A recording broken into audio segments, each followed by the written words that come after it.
Can we afford it? Are we the ones that can film it? Can we film it in our geographical area? Can we do it with the equipment and the resources that we have? Those things are very important to figure out in order to begin the journey of writing your screenplay. Now, for Scott and I, it took us about 7 months to write the first draft. We met every Tuesday night at my place for 2 hours. Our very first day, Scott took off work, as did I, and we spent 8 hours on writing. I believe we got 12 pages done the very first day, which doesn't sound like a lot when you're looking at a 114, 115 page script. I can tell you that was a great feeling. That was a great start, and it kept us going. You have to be consistent. There's always reasons not to meet.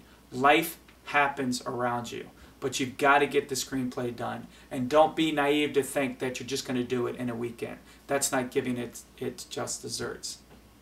Then what we did with the screenplay is we brought in a third writer, in which Scott knew this writer, Christopher Bunn, very well and had written with him in the past. And Christopher and Scott took notes, and they worked it all the way up to the final draft.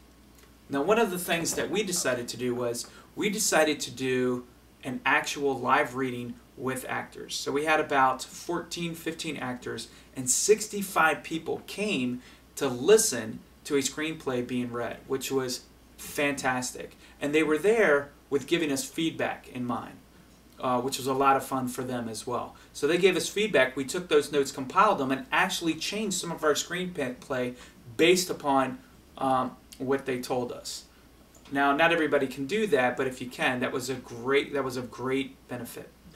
What we used is a program that you can buy called Final Draft. Now, Final Draft is somewhat of the industry standard in order to do screenwriting. However, we found another great free resource out there. It's called Celtx, CELTX.com, I believe, which is a free resource. Now, what's great about that is everybody can get it. You can get it, you can download it, and when you send the screenplay around to others, they're able to read it. Because that's something you have to be careful of, is watching versioning. When you go to a shooting script, you're going to need each scene to be numbered. Celtx does that for you. It also does some breakouts. It can actually break out certain things for talent and wardrobe and locations and props, which is very beneficial. Final Draft does that as well, and is a great program. There's just a cost associated with that. Some other resources that are out there for screenwriting and storytelling is a resource called Act1program.com. The Act 1 program is a program that helps faith-believing people learn how to do screenwriting and to tell story. But they have a great list of resources and links that they provide right on their website. So I definitely encourage you to go there and figure out some things that you'll want to know about is formatting. What's the best way to do formatting? There's a lot of different ways to do that. But Christopher Riley has written a great book that helps you specifically for formatting. I highly recommend it. You're not a screenwriter until you finish the screenplay. Okay? So force yourself to finish that screenplay. When I was trained in screenwriting, a lot of times they say your first draft is you're just getting it out of you and you're throwing it out on the paper. It doesn't look pretty, but that's okay. It doesn't have to. Just get the idea out, because a lot of people have screenplays up in their head, but it's not out on paper. And when you're trying to put it to paper, it becomes very, very different. So you may need to find yourself, if you're not good at that, that's fine. Find yourself a very good writer, though. And don't expect them to do it. Some people give the excuse of, well, I'm just the ideas guy, and I throw it to the writer, and the writer does it.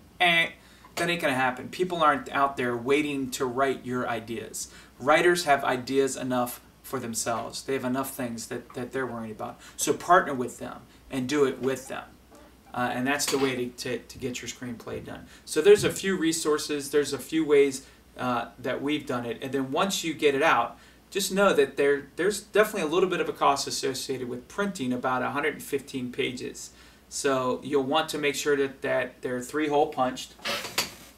A lot of times they put a blue cover on it, and they have these little things called brass that you can buy really at any office store here, and you can just put that in the screenplay. And I don't know why, but you have 3 holes here. They only do it in 2. Actually, I do know why. It's because the further you go on the script, it gets harder to kind of fold over, and so they left that one out to allow it to fold over a lot easier. But then when you're done, you've got your screenplay all completed here, and you bind it together, and then you're going to want to do that read-through that I had mentioned. Once you get it into actors' hands and they start to take on the characters and you hear it read aloud, it becomes art. And art is a collaborative effort. And people start to, especially actors, start to put themselves into the parts. And so it's not just the screenplay anymore. The story starts to become alive, and you can begin to see it. Now, if you have the idea like us, and you're the independent filmmaker like us, you're probably going to produce this, probably going to write it or co-write it, and you may end up even directing it, which is what I'm choosing to do on our film. I'm going to direct it. Scott, who co-wrote it with us, is one of our line producers, and Shane McClung, our other business partner, is also a line producer. So depending on what role you have, you'll begin to envision as the screenplay gets laid out, and you'll start to take notes on various levels. And it's fine to do that, but just know that the screenplay is going to be an evolving and changing process till you get that final draft. And everybody's going, when they read it, when they say, hey, yeah, I'd love to read your screenplay, can you send it to me? And you send it to them and they read it. Remember, they're not just reading it for entertainment, at least in their eyes. They want to give you notes. Let them. Some are good, some aren't so good. So some questions people have about that is, if I send somebody my screenplay, how can I protect myself? Well, one is an NDA, a non-disclosure agreement. You can send it with them, send it with the screenplay, have them fill it out. They can fax it back or scan it in and send it back to you. That NDA ensures that you keep your idea yours. The second thing is to register it with the Writers Guild of America. Now, be forewarned though, they say right on their website, this does not copyright and protect it. But it is helpful to have it registered with that. The third is it's very, very easy to copyright your screenplay. Just go on the copyright website. You can Google the information. It's a government entity. Submit it. There's really simple instructions. There is a cost associated with it. I believe it was right around $100 or less. So not that much money. It does take some time. They do get a little backlogged. But then you'll have your Writers Guild registration number, your copyright number. Those things are going to go a long ways with protecting you. You got to be careful about how many people you send it to. You can send it to so many people that everybody kind of has the idea, and it's almost like public knowledge out there. You also want to make sure that you have a treatment and a synopsis done. The last thing you want to do is very quickly figure out what is my log line. A log line is a one-sentence summarization of your screenplay. So it can drift into 2 lines, 2 sentences, but you really want to keep it to 1 sentence. And it's that quick, descriptive pitch. What is your screenplay? And you need to get that nailed down quickly. Again, a lot of times we think we have it up here, but writing it down on paper, it can become difficult. All right, I guess that's it for now. That's it on story and screenwriting. We'll get into some particulars later on, but I wanted to give you that information now to get that out there. So we'll see you next time.